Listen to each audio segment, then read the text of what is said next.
Well, hello everybody. Welcome back to the channel. So here we go with another little bit of a discussion video.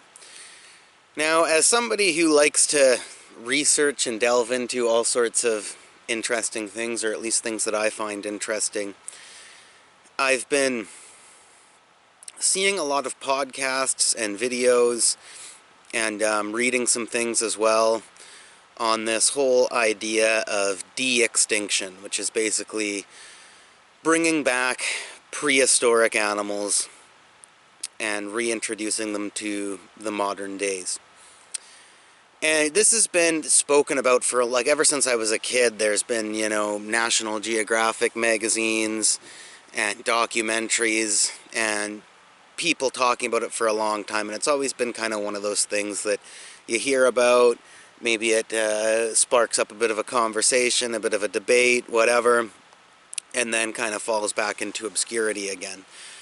But I have reason to believe, from what I've been seeing lately, that it's actually ramping up to the time when it's becoming more possible. And there's a company, and again, I'd like to, I think I'd be able to say the name of the company that's doing this, as they're publicly on a lot of podcasts and videos and whatnot. They have a whole website dedicated to it, and a lot of people seem to freely and openly mention their name, but I don't know. I haven't read into the fine print enough of any of this stuff to know if there's any sort of rule about just mentioning it on any video that any random person happens to put up. So I don't know, I'll just to play it safe, I won't mention the company name, but there is a company out there that is sort of at the helm of doing this. And the big topic is the woolly mammoth. And there's some other species like the thylacine, and I think even the dodo bird as well, and a few other things like that, these sort of key species that they're thinking of bringing back. And before I get deeper into this topic, I've always sort of been on the side of thinking, I don't know if this is the greatest idea. I think it whether it has a noble cause behind it, or whether it's there's some legitimately positive things that that it has been came up with, that it will be beneficial to do this. I don't know. I think screwing around with nature that much is something that humans shouldn't necessarily do, and I have a feeling it wouldn't be a good idea and wouldn't end well. I've always sort of veered more to that side of this conversation, and my mind hasn't really changed, but I have looked into it deeper, and apparently by 2027 to 2028 at the latest, this company is really claiming that, like, this is happening. They're going to bring back the mammoth.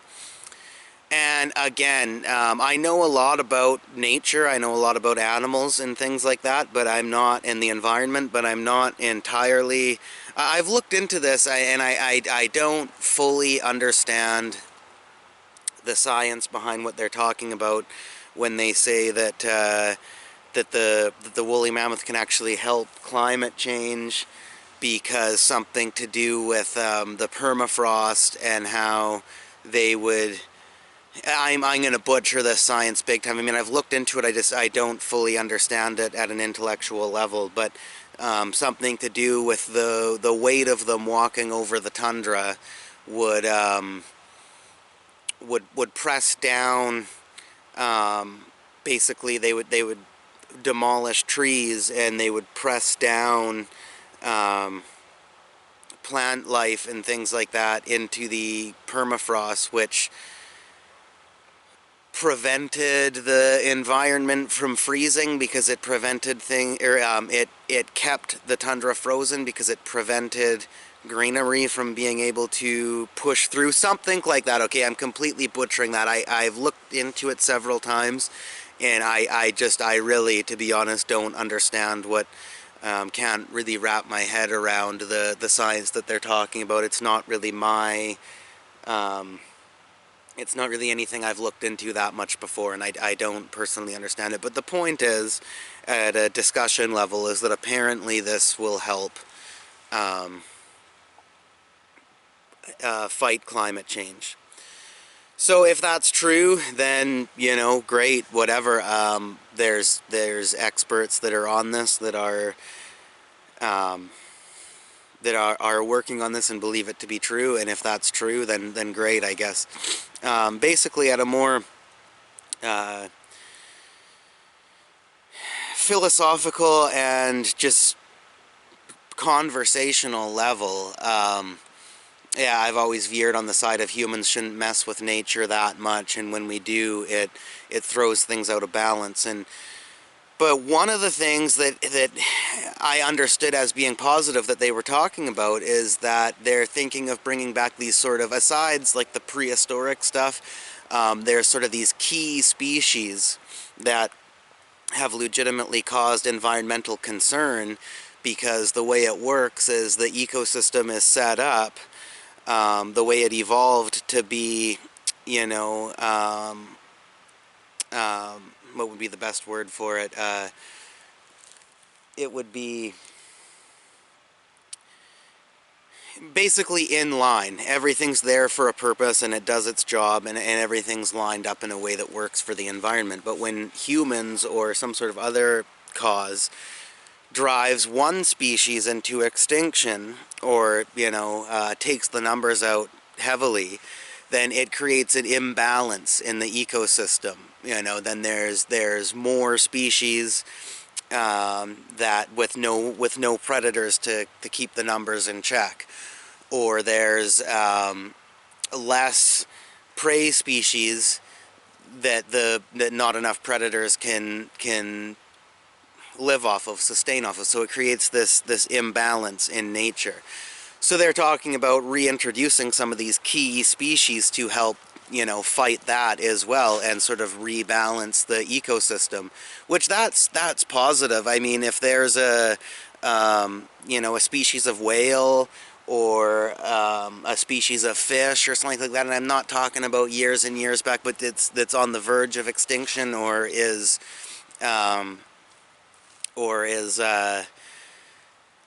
recently gone extinct, say within the last 50 years to 10 years, something like that, and they have the ability to reintroduce that into the ecosystem, then it's still new enough that I think it could have a positive impact and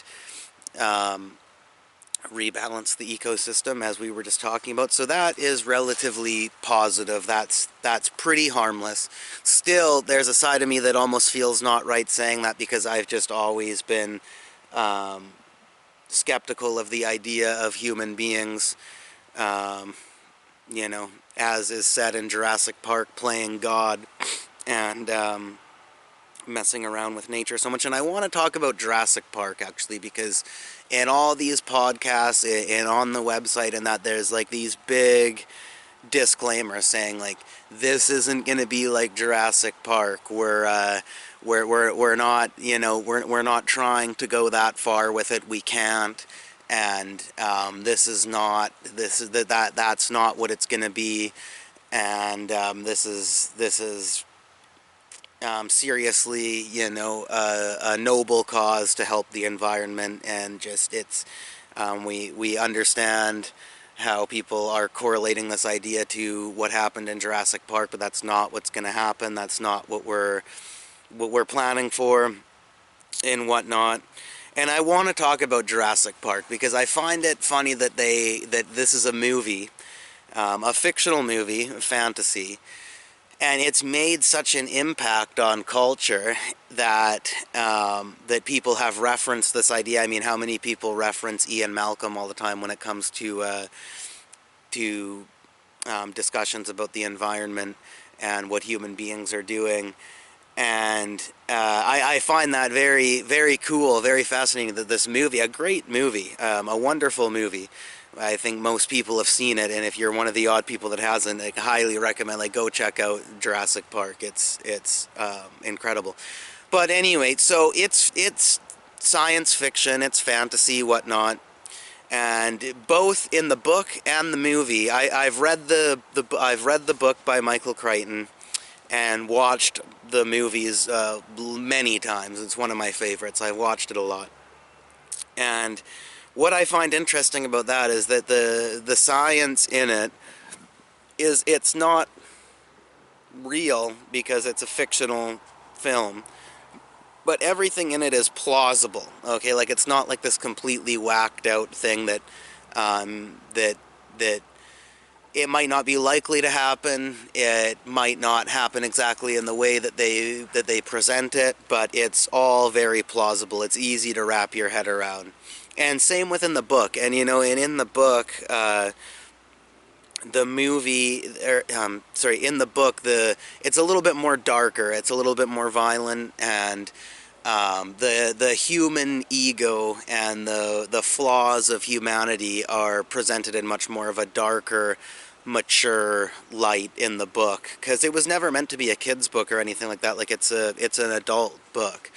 And then when Steven Spielberg made the movie, he which I don't think takes away from the story, because he created a very intriguing story that anybody can enjoy it, from young people to adults and whatnot. But he made it a lot more family friendly. He made it a lot more relatable to kids and whatnot. He made the people, like even the bad people are more bad in a innocent, not too dark sort of way, and the good people are just, well, I wouldn't even call them good. They're relatable human beings that are reminiscent of, you know, families and that you might know. There, it's more, I wouldn't even say kid friendly. It's more family and just human being all around relatable, the characters in the movie. And on a complete side note, I know I'm sort of veering off, but this is all gonna loop back around to make sense. So Steven Spielberg directed Jurassic Park. He also directed one of my all-time favorite movies, Jaws. And if you know the story about Jaws, it's a great movie, wonderful movie, but it caused such heavy fear of sharks. And it's tapered down a little bit now, I think, but it still made such an impact that, like, generations and generations still lasting today are afraid to go into the water, are afraid of sharks, and it really, really aided in the villainization of sharks.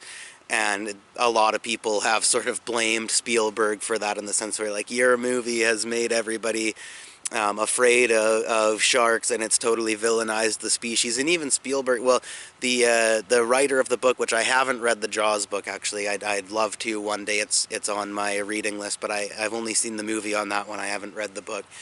But the writer, Peter Benchley, is a major conservationist, and he did feel terrible that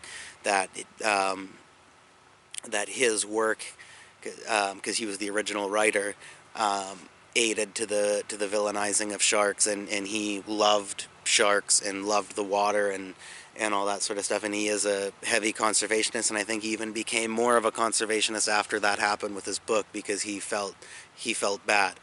And Steven Spielberg even said one time, he's like, yeah, I don't go in the water.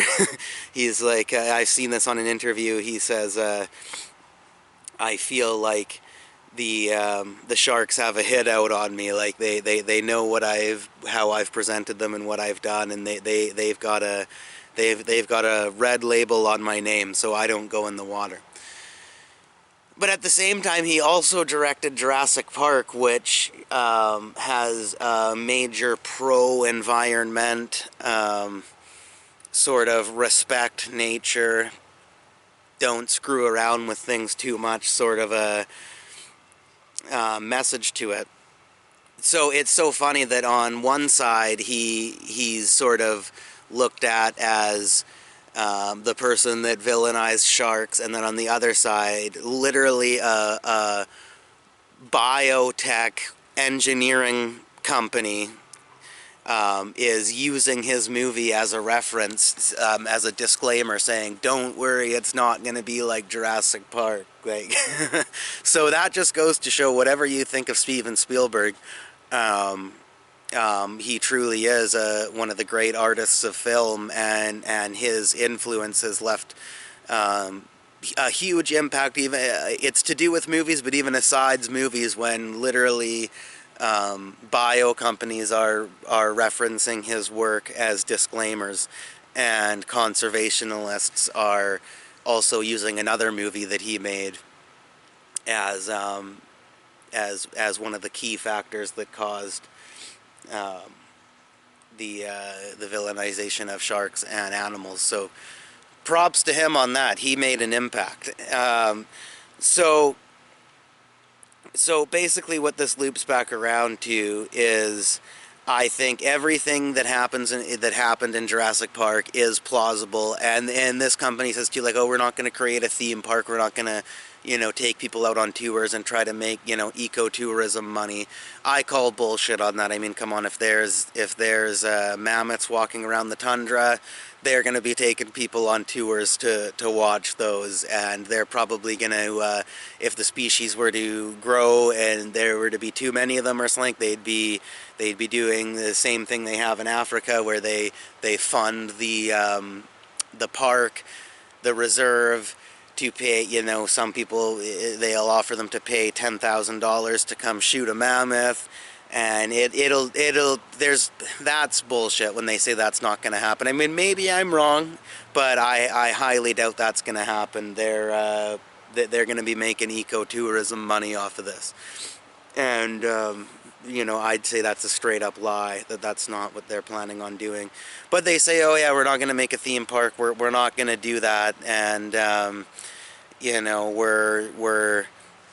we're doing this very responsibly, and it's strictly for environmental concerns and scientific innovation, and what went wrong in Jurassic Park isn't going to go wrong here. And that's another thing, that looping back to Jurassic Park, is everything that did go wrong in Jurassic Park, whether it would actually end up that way or not, everything that went wrong in Jurassic Park, could and would go wrong if that were actually happening. I mean, if you think about it, what caused the dinosaurs to get out in Jurassic Park, and I know this isn't dinosaurs, it's mammoths, but still, just what went wrong? It's very plausible, regular things. It was a power outage. Electrical fences went down. The predators were able to bust through their fences because they were not electrified anymore, and then they started busting, and they were looking for food, so they started busting into the prey species paddocks in order to eat, and which then ended up just releasing all of the other dinosaurs, and it just became a big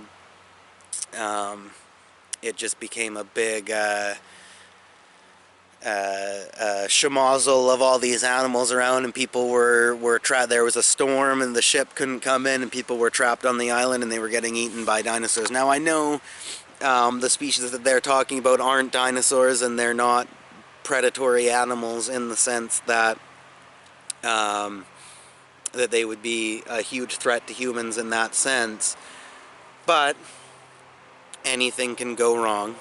Anything can go wrong.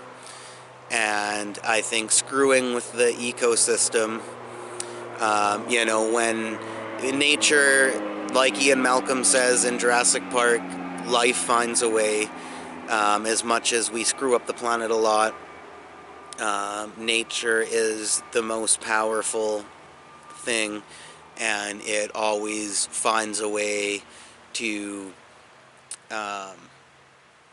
correct and accommodate for what's missing. And it, in all honesty, a lot of the environmental concerns, of course, they hinder the animals a lot, but we're mainly concerned about it a lot of times for our own sake, because it hinders our way of life. And just that whole, there's just an icky feeling about that whole idea of playing God and messing with nature. But like I said, at this point, I don't know. There's been some interesting like the podcasts I've seen. There's been some interesting things spoken about how this is going to be done responsibly and it will be a positive thing. And at the end of the day, I'm just sort of a bystander. I veer more to the side of being against it, but I'm not going to 100% take a whole side on this. I'm just going to be sort of an amused observer, and whatever. If they actually do it, then they do it. I'm interested to see what happens. I'd be down to see a mammoth just for the experience of it, and anybody who's around to see that will, will go down in history as the era of humans that got to witness the return of the mammoth and some of the other prehistoric animals and extinct animals. And yeah, we'll just have to see what happens. But what are your thoughts on this? I'd love to hear your thoughts down in the comments. And yeah, there's just something on my mind, something I came across and done a little bit of research on, and whatever, felt compelled to make a discussion video about. So I hope you enjoyed that. Thank you very much for watching. Please come back for more. I'm Kirk Prosick.